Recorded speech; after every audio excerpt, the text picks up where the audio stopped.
Welcome back to my channel. If you guys have been following along for the last couple years, I have mainly showed my bodybuilding side of this channel, but last year I did do a video talking about my thyroidectomy and my thyroid cancer, and in a couple weeks it'll be like my officially 2 years since my total thyroidectomy. So I figured I would do a kind of 2-year follow-up video just to kind of talk to you guys about where I'm at in life, how things are going, how it's affected me and whatnot. And if you were around last year, you saw my bodybuilding journey to stage, and that was my first time competing back after my thyroidectomy, and I had like no complaints when it came to that. I was able to get lean. I was able to not like, if you watch my videos, I wasn't like 100% like to my power of lean I wanted to be, but I still got fairly lean. I got down to 133, 34 pounds around there. Right now, I'm in my off season. I'm currently around 153 to 155, depending on the day. So yeah, like 20 pounds above stage weight, pretty normal. I started my prep last year at 159, almost like 160 or after Christmas. So happy where things are this year and whatnot. I am not competing this year as I am going for another surgery in a couple weeks. I thought I had like a bunion on my foot. It wasn't a bunion, it's like a cyst, but it's like on the outside of my feet, kind of where like a tailor's bunion would be. So long story short, got to get that cut out. I had my, and then initially why I didn't compete is I had my initial consult back in October, but the way healthcare is up here, you have to wait for a surgeon. And since I am like so far north, there's like 4 orthopedics up here, and let's just say that like they get 1 or 2 OR times a month. So me, with my case not being super severe, they're like, yeah, we'll get you in as soon as we can. And they originally called me in I guess they called me in December to say that they had a January date for me, but we went to the Philippines in February. So I was like, I don't want to get this surgery and then have to be in the Philippines in like a foreign country with like post-surgery, just because it's going to be like an open wound, and I'm going to be in a boot, I think, for 3 weeks. So yeah, that will be interesting. I'll let you know next time when that surgery is done, but like right now I'm really not looking forward to it. But I know like this year I had to get it done, get it out of the way, just because like it's not like it affects my training really or anything. It kind of did last year, which I'll rewind back to after my show last year, because I felt like with inflammation in my body after like kind of, I'd say, rebounding a little bit post show, like everything I'd say kind of swelled up and got a little bit puffy. I even could feel like my face talking about like my post show video was a little bit puffy. So I just felt like that I was wearing like maybe like shoes I shouldn't be, like tedder shoes, and it just caused like my foot to hurt really bad. So now I have all that issue kind of settled. I've dealt with it the last little bit. I'm wearing like extra wide Skechers, and like my training style hasn't really changed. But yeah, going for this next surgery, and so I'm getting like every 6 months I'm getting checkups for my thyroid cancer. And what they do is usually like routine blood work, like thyroid globulin, anti-thyroid globulin, and ultrasounds on my neck. I did get a CT scan in June last year, so that was like a year follow-up. My CT scan looked good. Originally on my CT scan they thought I had some lung mets, and they weren't 100% sure, but it looks like from my last CT in June the lung mets have like shrunk maybe due to the radiation iodine. So yeah, like super happy about that. But then in November I had an ultrasound, and I did have some really swollen lymph nodes on the right side of my neck that they did end up biopsying because they didn't have a fatty hilum. Correct me if I'm saying that wrong. So they didn't have a fatty hilum, and they pretty much like went in and biopsied. That was so painful. Like you guys have been through biopsies probably if you've had your thyroidectomy, but like that time, like because they were like lymph nodes they were biopsying, not necessarily my thyroid, he had to like hold down my neck in certain areas to like hold the lymph node still and get it. So yeah, that was quite painful. But the guy who did it, I had to drive down to Edmonton to a special clinic, and he was awesome. Like, he was like in his 70s, and at first I was kind of like judging, being like, man, this guy's old. Like, is he gonna do his job right? Like, why is he still working? I was questioning all that, but he just really loved his job, and he was really sweet and nice. He just looks like really genuine, like, older man who like loved his job. And that day he's like, do you want to know your pathology results? And I asked him, I was like, is that an option? Because he's like, I can tell you right now by looking under the microscope if it's cancerous or not. And then if not, you can wait till your doctor calls you. And I was like, no, tell me now. So he told me that day and there that it was benign. So like, thank God, that was awesome. I was super happy about that. And then when I spoke with my doctor, my endocrinologist at Cross Cancer, she was just like, this is something very common we see in thyroidectomy patients that have had neck dissections. It's just sometimes you get these like really enlarged lymph nodes, and it could be from the radiation that happens. But yeah, anyways, I'm going for my neck. It's already been 6 months since that, almost, which is freaking crazy that time is flying by. So I'm on to my next like semi-annual, biannual ultrasound. So that'll be on Tuesday. I just got blood work done the other day for my thyroglobulin. Hopefully that's good. It was sitting at, I believe, 0.01 or 0.1. I don't know the exact, but it was like very low, my thyroglobulin. So that's another like marker that they just watch to make sure that's low. My TSH has been consistently sitting below 0.01. Yes, 0.01 to 0.03. I think that's the weight where it ranges around there. I should double check. I have this on my app, but I have been very suppressed for the last, like my TSH has been suppressed for the last year and a half now since they have it regulated. It's been pretty much in check for a while. The last time I would have done my video, I was taking 200 milligrams of Synthroid, and was I talking about the T3? Because I did get a prescription for T3. I forget when I filmed that video, but now I have a prescription for T3 and my Synthroid. So I've been taking 200 milligrams of Synthroid still, because that's my good dose for Synthroid. And then I'm taking 25 milligrams. Is it milligrams or micrograms? I think it's milligrams. MGs. 25 of T3.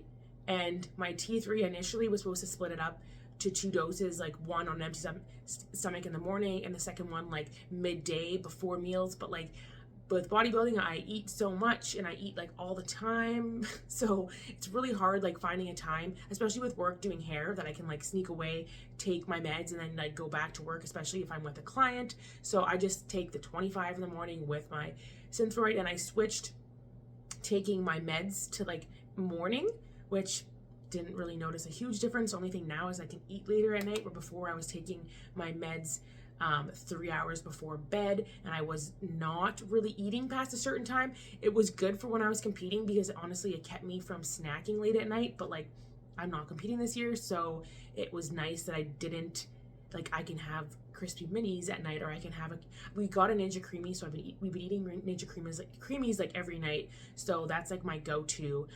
And like now I'm like, I can't imagine not snacking at night, so I'll probably keep with it. Like usually if TJ goes to the gym at 4 in the morning, if his alarm is off at 3:30, I like to take my meds then and then go back to sleep. Or if not, I usually have to wake up and pee like early, so I'll wake up and pee at like 4:30, and then I'll go back to bed till 5:30. And then on the weekends, like sometimes if I forget, it's just more annoying because I have to wait minimum. I try to wait half an hour before my coffee, but I always wait an hour till I eat. It's just my coffee that I'm kind of like on the fence about. And I don't put dairy in my coffee, so I'm not interfering with the calcium like they say how that interferes. I am usually only doing like an almond milk or coconut cream in my coffee, so that doesn't interfere. And if I do eat dairy, which it's few and far now, it's not until later. That's another thing I kind of want to touch on, is experimenting with like post-cancer stuff. Like I feel the best when I don't eat dairy and I don't eat gluten. And I kind of did like the Whole30 thing this year, where I eliminated it again, and I didn't have any neck pain whatsoever. And I feel like when I eat gluten, my neck, like especially where those lymph nodes are, they hurt, they're tender, they're sore, and they swell.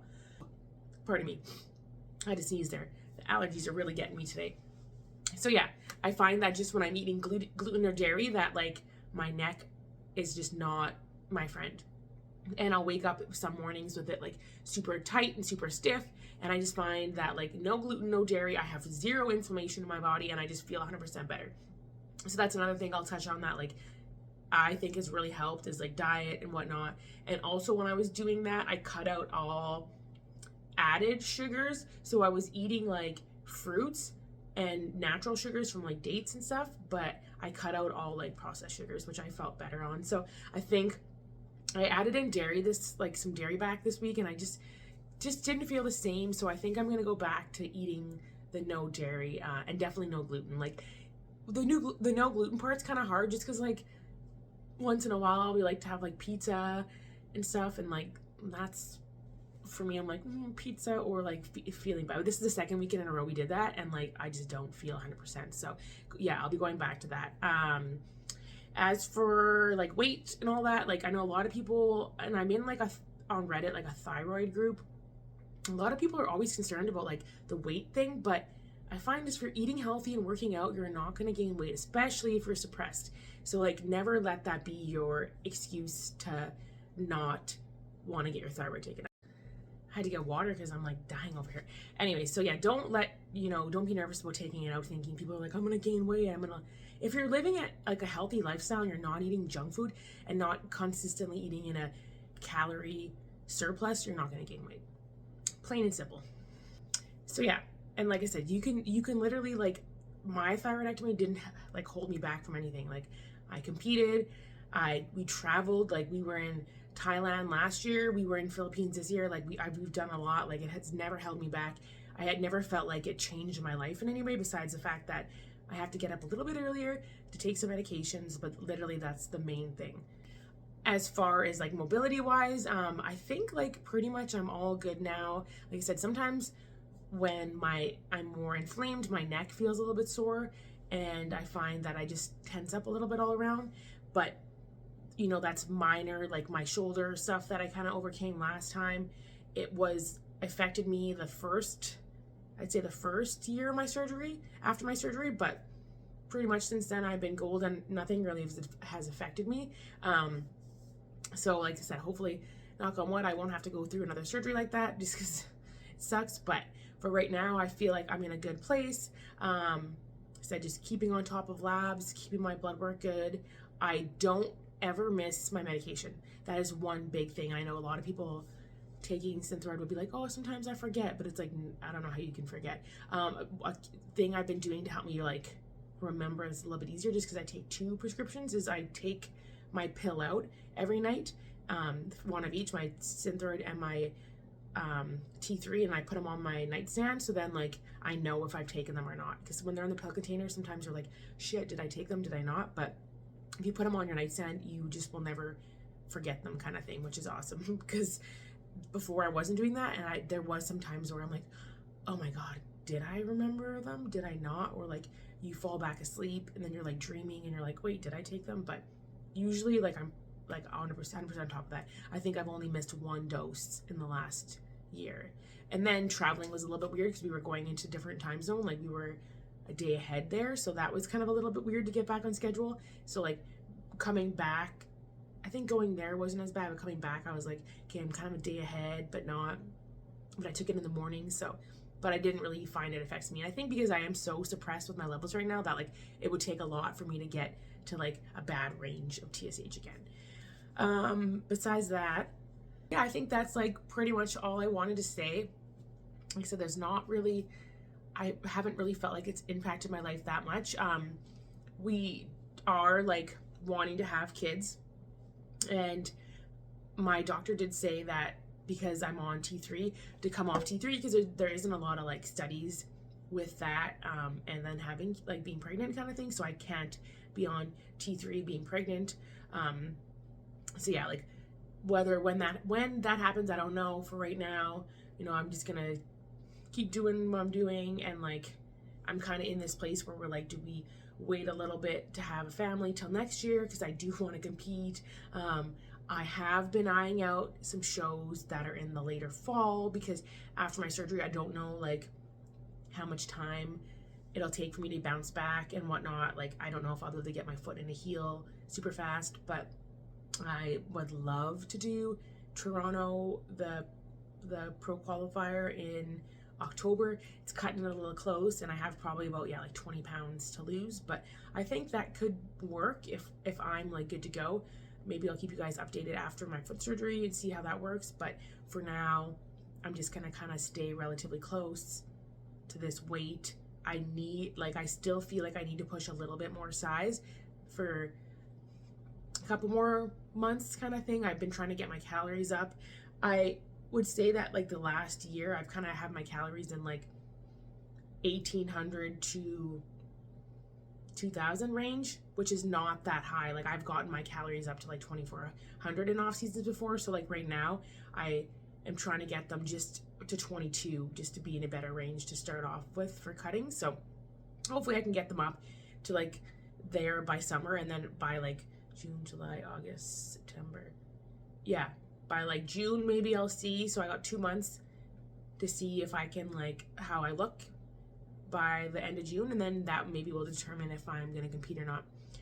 But like I said, I'm like so in between like wanting to have a family and wanting to still like live out my competing dreams and like get a pro card and qualify for the Olympia. But it's just one of those things that I'm like, you know what, I have time. I'm gonna be 33 in January, so I'm like, I still like, I'd say 35 is like my deadline to like have have my first kid. So I feel like I have a bit of time. But you know, like I said, this thyroidectomy hasn't impacted my life. I've been blessed and lucky that I'm still healthy. I'm still able to do what I love, and I'm working, and I haven't like had any issues with that. Like, my energy levels are fine. I wake up every day feeling okay to go to work, and I literally have zero complaints. So if you know you're nervous about your thyroidectomy or anything, don't be, because like I said, coming from someone who been there, lived that, it hasn't really affected my life. And I can say that I'm truly blessed to be here, and you know, don't let anything get in the way of doing what you love. So thank you for watching. And yeah, like I said, if you haven't watched my first one, go back and watch my first thyroidectomy video. And if you're interested in the bodybuilding, go watch my vlogs for bodybuilding. But maybe I'll be back come June.